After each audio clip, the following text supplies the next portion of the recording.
74 of chapter 3. A friend of Jalal's once took leave of him at Konya and went to Damascus. On his arrival there, he found Jalal seated in a corner of his room. Asking for an explanation of this surprising phenomenon, Jalal replied, "The men of God are like fishes in the ocean. They pop into view on the surface here and there, and everywhere as they please." And, well, the lesson of that, shouldn't the lesson of that be something along the lines of that don't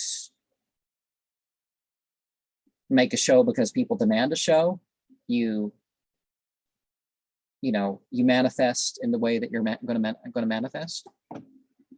You act in the way you're going to act, because you don't want your persona to just be because, oh, that's what people want me to be.